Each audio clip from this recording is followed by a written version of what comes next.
창세기 3장 7절에서 13절 한 절씩 교독하겠습니다. 7절. 이에 그들의 눈이 밝아져 자기들이 벗은 줄을 알고 무화과 나무 잎을 엮어 치마로 삼았더라. 그들이 그날 바람이 불 때 동산에 거하시는 여호와 하나님의 소리를 듣고 아담과 그의 아내가 여호와 하나님의 낯을 피하여 동산 나무 사이에 숨은지라. 여호와 하나님이 아담을 부르시며 그에게 이르시되 내가 어디 있느냐. 이르되 내가 동산에서 하나님의 소리를 듣고 내가 벗었으므로 두려워하여 숨었나이다. 이르시되 누가 너희의 벗었음을 내게 알려 주었느냐.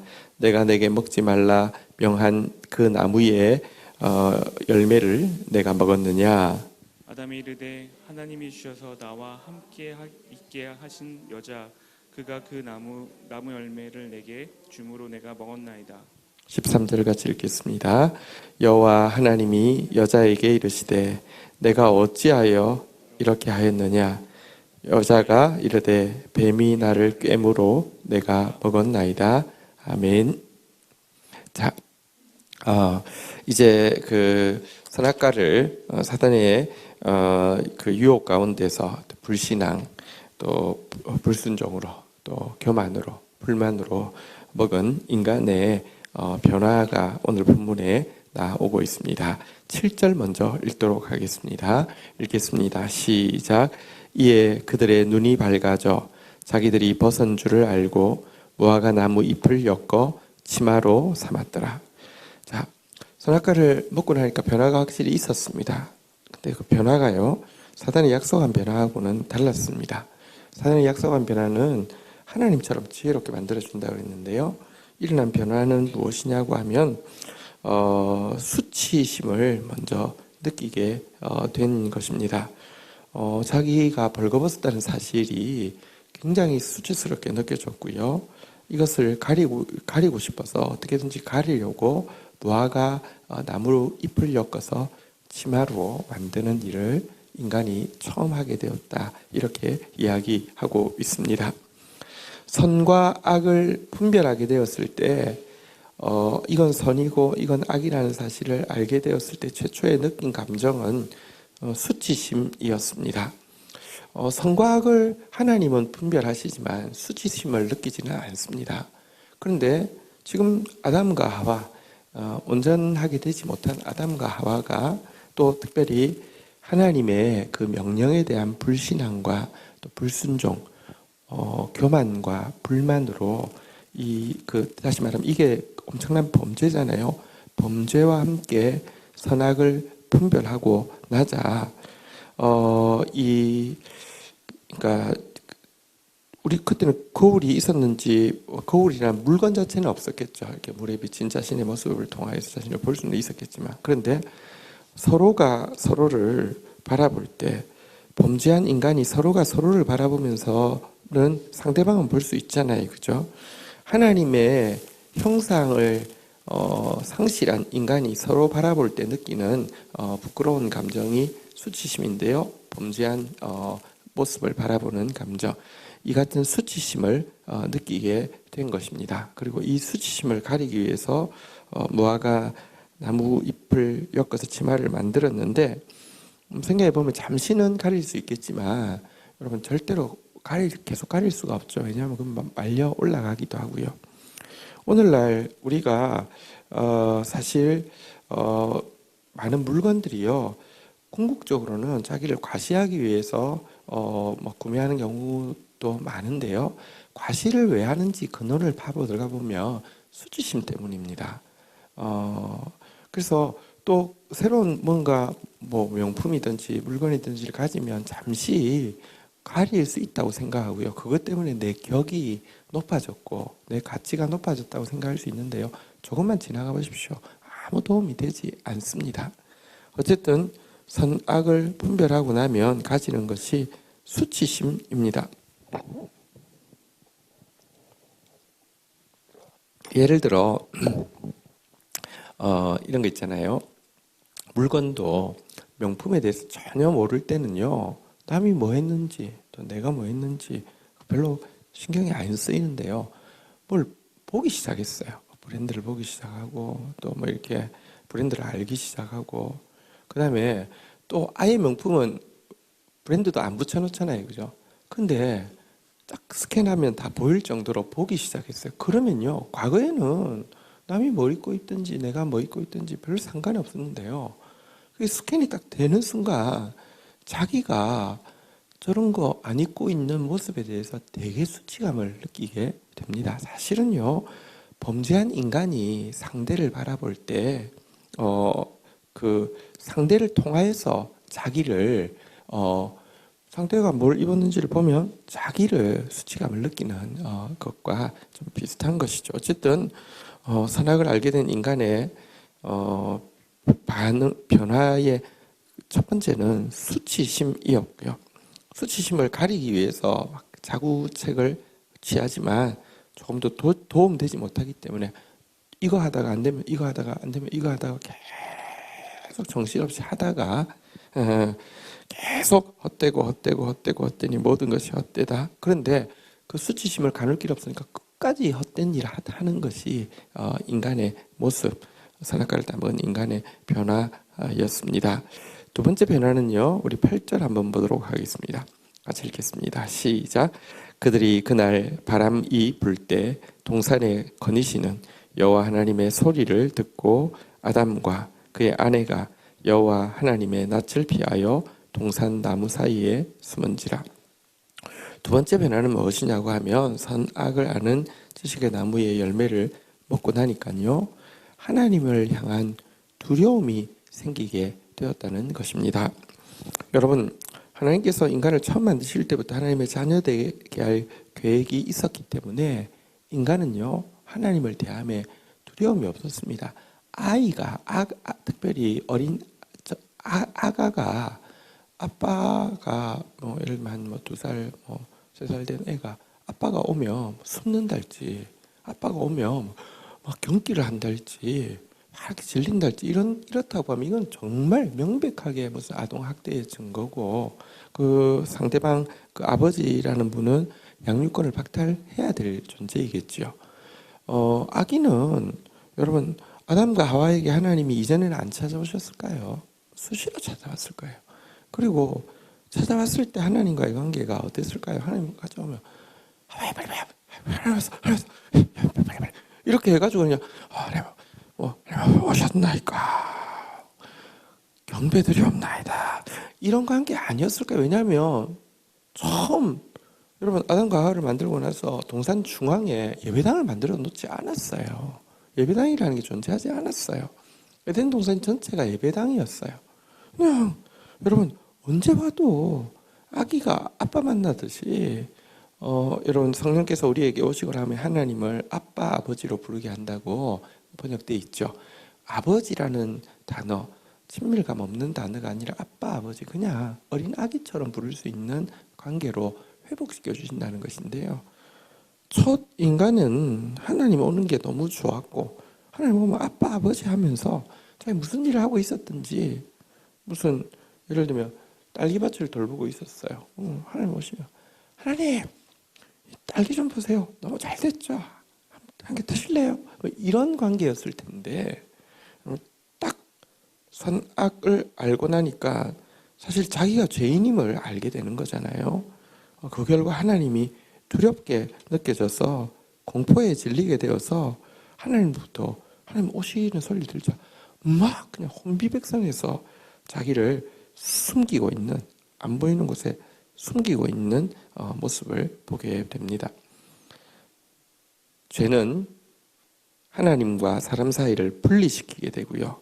하나님과 더 이상 행복한 교제를, 사랑의 로맨스를 나누는 관계가 아니라 공포에 질려서 피하고자 하는 존재로, 그리고 거기에 종교의식이 더해지면 예배라는 것은 뭐랄까요, 저주를 들거나 아니면 뭔가 원하는 것을 구걸하거나 이런 정도로 이렇게 어느 정도 선에서, 하나님을 아예 피할 수는 없으니까 어느 정도 선에서 그냥 뭐랄까요, 더 이상 친하지도 않고 더 이상 멀지도 않은 어느 선에다가 종교의식을 끼워 넣는 그런 형식으로 바뀔 수밖에 없는 그런 관계로 전락되게 되었다는 것입니다. 사단의 말이 얼마나 거짓말이었는지 결과가 잘 보여주고 있습니다. 자, 이런 아담과 하와를 향해서요, 하나님께서 질문하시고 또 아담과 하와가 답변하는 장면이 9절 10절입니다. 교독하겠습니다. 여호와 하나님이 아담을 부르셔서 그에게 이르시되 내가 어디 있느냐. 이르되 내가 동산에서 하나님의 소리를 듣고 내가 벗었으므로 두려워하여 숨었나이다. 네, 하나님께서 아담에게 하와에게 질문하시는 장면입니다. 한번 따라하겠습니다. 내가 어디 있느냐. 자, 내가 어디 있느냐 이렇게 질문하셨습니다. 이것은 단지 숨바꼭질 할 때 못 찾겠다, 어디 있니, 뭐 이런 차원의 질문이 아니죠. 아담이 서 있어야 할 자리는 하나님이 좋아서 하나님 앞에 행복하게 서 있어야 되는데 지금 숨어 있습니다.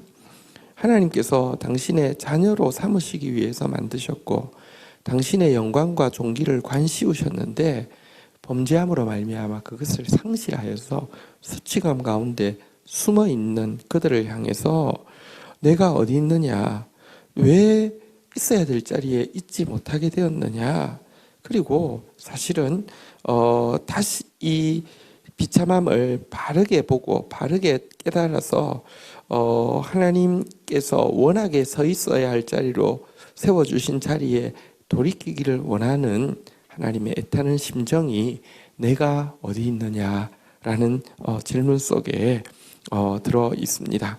회개는 무엇이냐고 하면 자신이 내가 어디 있느냐라는 하나님의 질문 앞에서 자신이 있는 곳을 충격적으로 발견하고 내가 이곳에 있어서 되는 게 아닌데 하고 돌이키게 되는 것을 회개라고 합니다. 탕자가 여러분 이거 내 뜻대로 나가며 정말 행복할 줄 알고 나아갔습니다. 그런데 안 되니까 이제 이걸 하면 진짜 즐거울까? 이걸 하면 행복할까? 이걸 하면 즐거울까? 계속 그러고 있는데 점점 비참해졌잖아요. 근데 어느 순간 하나님의 사랑이 아버지의 사랑이 기억나니까 거꾸로 자기가 어디 있는지를 깨닫게 되죠. 아버지 집에는 품꾼도 풍족한데 나는 여기서 아버지 집이 아닌 다른 곳에서 굶주려 죽게 되었구나. 이에 돌이켜 내가 아버지 집으로 가리라. 여러분, 내가 있어야 할 자리로 되돌이키는 것, 이것을 회개라고 하는데요. 어쨌든 이 회개를 일으키기 위해서 내가 어디 있느냐 이것을 물으셨고요. 이 질문 앞에서요, 이 아담은요 무엇이라고 이야기하고 있습니까? 내가 벗었으므로 두려워하여 숨었나이다. 이 선악을 분별하고 나니까 위에서 말한 대로 수치심과 두려움이 생겨서 숨었음을 고백하고 있습니다. 이 선과 악에 대한 지식이 미성숙한 상태에서 오면은 다른 사람들을 향해서 판단하게 되고요. 또 자기에 대해서는요 정죄하게 되는데요. 어쨌든 이 판단과 정죄, 또 남에 대해서도요 또 정죄하고요. 자기에 대해서는 합리화할 수도 있겠죠. 혹은 또 남에 대해서는 책임을 전가하고요. 어쨌든 미성숙한 상태에서 선악을 분별하는 것은 사단의 말과는 달리 이 수치와 두려움, 죽음을 이렇게 정죄의식을 집어넣었음을 분명히 보게 됩니다. 자, 11절 같이 읽도록 하겠습니다. 읽겠습니다. 시작. 이르시되 누가 너희의 벗었음을 내게 알렸느냐? 내가 내게 먹지 말라 명한 그 나무의 열매를 내가 먹었느냐? 자, 하나님께서는 지금 아담이 그런데 정직하게 하나님 먹지 말라고 한 동산 중앙에 있는 선악과의 열매를 먹었기 때문입니다 라고 얘기하지 않고요, 내가 벗었기 때문에 내가 두려워서 숨었습니다 라고 이야기했잖아요. 하나님께서 누가 너에게 수치심을 심어주었느냐? 무엇이 너에게 두려움을 심어주었느냐? 무엇 때문에 수치심과 두려움을 느끼느냐? 내가 먹지 말라고 명한 동산 나무의 열매를 네가 먹었느냐 이렇게 정직하게 자백할 것을 요구하셨습니다. 자, 그런데요. 12절부터 나오는 내용은 보면 선악과를 먹은 사람이 수치심과 정죄심을 수치심과 두려움만 느끼는 것이 아니라 또 이 지식이요 얼마나 악마처럼 사용되어지는지 보게 되는데요. 그러면 아담이 그제서라도 죄송합니다. 하나님 다 아시군요. 잘못했습니다. 어떻게 할까요? 이렇게 해야 되지 않겠습니까? 내가 어디 있느냐는 질문은 여러분들 회개하게 하기 위한 하나님의 도전인데요. 정직하게 첫 번째 답변하지 못했고 두 번째 네가 이거 먹었느냐? 내가 너희에게 먹지 말라 명한 그 나무의 열매를 먹었느냐? 아담이 먹었습니까? 안 먹었습니까? 먹었죠. 그러면 인정하고 그것이 얼마나 불순종이었으며 그것이 얼마나 불신앙이었으며 그것이 얼마나 교만이었으며 그것이 얼마나 불만족이었는지 자백해야 될 텐데요. 자, 이 선악을 아는 지식이 미성숙한 상태에서 생긴 인간의 모습이 12절에서 적나라하게 나타납니다. 12절, 13절 교독하겠습니다. 아담이 이르되 하나님이 주셔서 나와 함께 있게 한 여자 그가 그 나무 열매를 내게 주므로 내가 먹었나이다. 여호와 하나님이 여자에게 이르시되 내가 어찌하여 이렇게 하였느냐 여자가 이르되 뱀이 나를 꿰므로 내가 먹었나이다. 자, 하나님께서 이제 두 번째 아담에게 나타나서 하신 말씀이죠. 첫 번째가 내가 어디 있느냐, 두 번째가 내가 내게 먹지 말라 명한 그 나무의 열매를 먹었느냐. 자, 근데 첫 번째도 정직하게 답하지 못했지만 두 번째는 더 심각합니다. 자, 뭐라고 왜 선악과를 먹었다고 이야기합니까? 제가 먹었습니다. 제가 잘못했습니다가 아니라요. 한번 따라하겠습니다. 하나님이 주셔서 나와 함께 있게 하신 여자. 이 여자 때문인데 이 여자 하나님 주셨잖아요. 내가 뭐 달라고 한 적이 있어요. 하나님 주셔서 나와 함께 있게 한 이 여자 때문에 내가 먹었습니다라고 하면서요. 우선은 하나님 탓을 하는 것이죠. 안 만들어줬으면 이런 일 없었을 텐데 당신이 그냥 일방적으로 만들어줘서 이 사단이 났잖아요. 지금 이렇게 하나님 탓을 하고요. 또 두 번째는 그 여자 탓을 하는 것이죠. 이 여자가 나 먹게 했습니다. 나는 먹을 생각이 사실 하나도 없었는데 자고 일어나서 정신이 없을 때에 여자가 와서 먹으러 하길래 그냥 사과인 줄 알고 먹었습니다. 어쨌든 이런 식으로 책임 전가를 하나님께 하고 사실은 하와에게 어쨌든 자기 빼고 전부에게 책임을 전가하고 자기는 책임이 없다고 이렇게 답변하고 있는 장면입니다. 선악을 알게 하는 지식이 미성숙한 상태에서 생기고 나니까요. 핑계대는 거, 책임 전가하는 거, 나만 미꾸라지처럼 빠져나갈 궁리만 하는데 이 지식을 사용하고 있습니다. 결론적으로 보면 자기는 잘못한 게 하나도 있어요, 없어요? 하나도 없어요. 자기는 그럼 무슨 사람이에요? 피해자예요. 하나님 때문에 피해본 사람이고 여자 때문에 피해본 사람이고 나는 불쌍한 사람이고 나한테 왜 이러세요? 나한테 이렇게 무서운 표정하지 마세요. 나는 잘못한 거 없어요. 이렇게 지금 되는 거예요. 이게 선악을 알게 하는 지식이 여러분 인간에게 주는 모습입니다. 오늘날 무슨 일이 있어도요. 결론적으로 보면 아무도 책임지는 사람은 없습니다. 왜냐하면 나는 잘못한 거 없어요. 전부 피해자예요. 이게 선악을 알게 하는 지식의 그 나무가 준 결과입니다.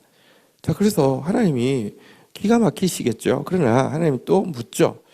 여자한테 어쨌거나 여러분 먼저 여자가 먹은 것은 마찬가지죠. 자, 그런데 하나님이 주소를 잘못 찾은 것입니까? 여자한테 먼저 추궁했으면 이런 일은 없었을 것 같습니까? 아니요. 여러분 하나님이 영적 리더십을 여러분 이게 사실 이게 하나님께서 맡기신 사명의 차이지 존재의 차이를 이야기하는 것 절대 아닙니다. 앞에서도 이야기했지만 돕는 불필로 지었다고 했는데 도우려고 하면 더 힘이 있어야 돕습니다. 그런데요 남자에게 그 가정을 이루었잖아요. 결혼을 주셨잖아요. 영적 가장의 역할을 주셨기 때문에 책임은 남자에게 있습니다.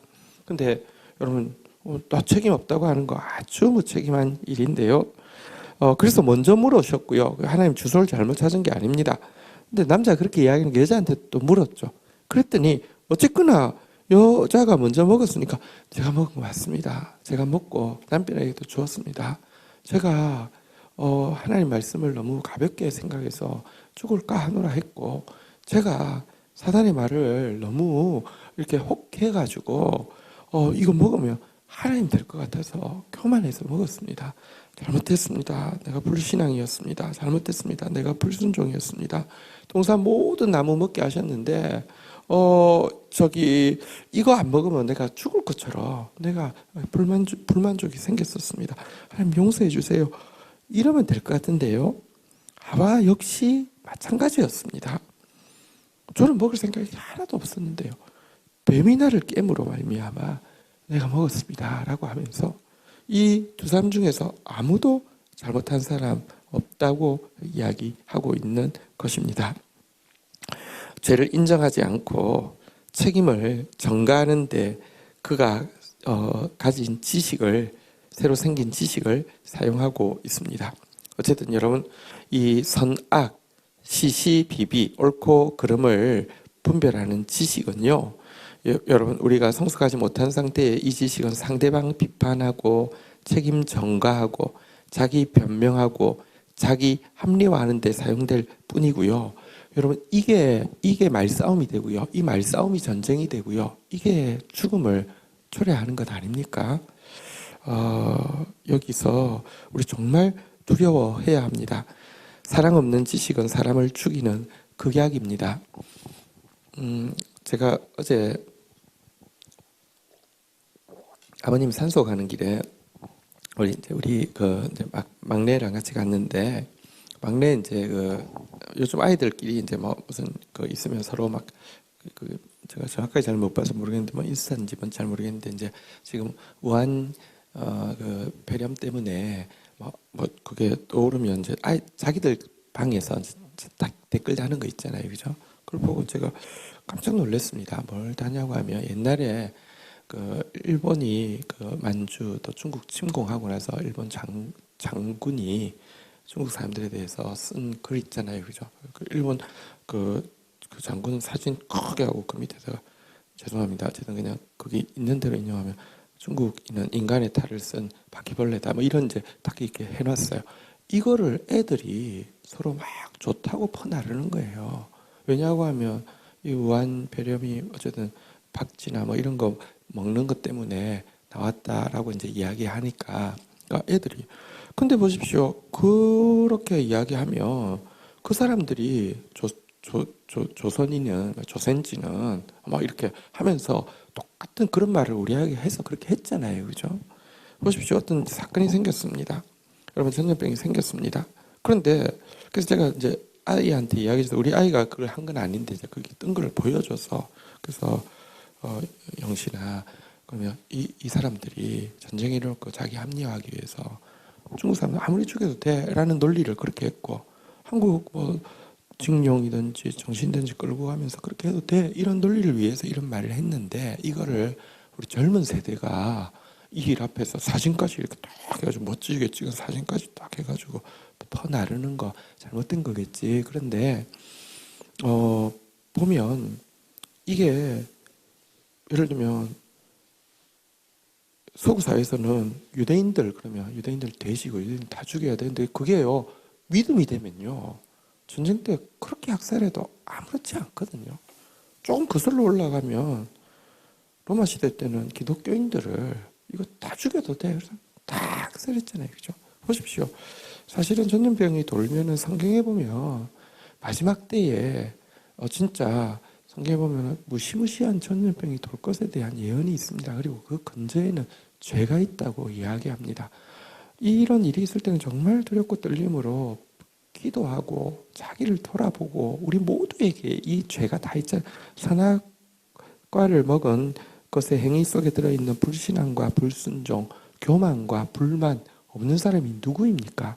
다 마찬가지잖아요, 그죠?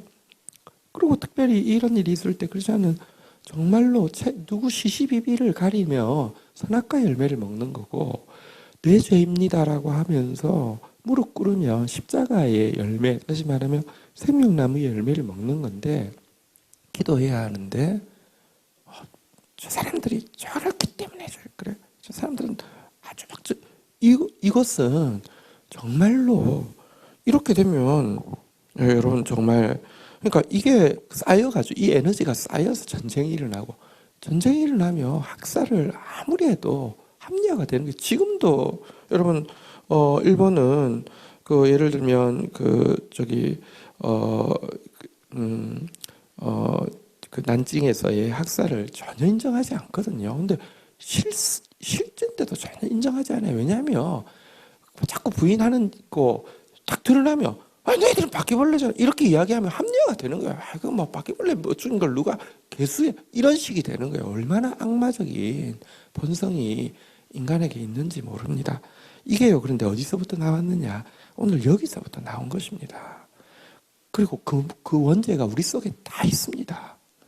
어쨌든 오늘 이 모습 앞에서 먼저는 우리의 모습을 보아야 하고요. 우리의 모습을 보았다고 하면 우리부터 회개해야 하고요. 누군가는 지금 이 무서운 전염병 앞에서 정말로 남 탓하기 전에 뭐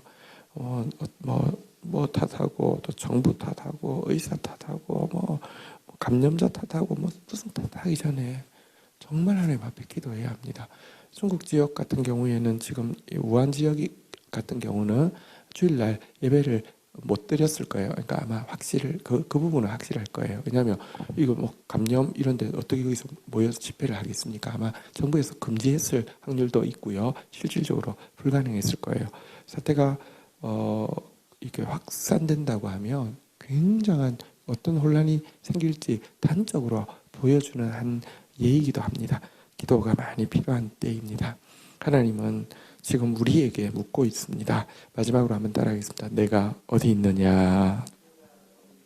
자, 우리 같이 주신 말씀 붙잡고 하나님 앞에 나아가 기도하는 시간 가지도록 하겠습니다. 함께 기도하시겠습니다. 하나님, 정말 두려운 이 현상의 출발을 저희들이 오늘 본문을 통해서 보게 됩니다. 수치심을 느끼고 상대방을 통하여서 투영된 자기의 모습 때문에 끊임없이 그 수치심을 가리기 위해서 무언가로 치장하고 있는 인간의 모습, 하나님에 대해 두려워서 피하려고 하고, 하나님과 로맨스를 나누는 것은 상상할 수 없으며 죽은 종교의식으로 적당선에서 하나님이 더 이상 깊이 들어오지 못하도록 막으려고 하는 모든 출발이 바로 이 자리에서 시작되었음을 보게 됩니다.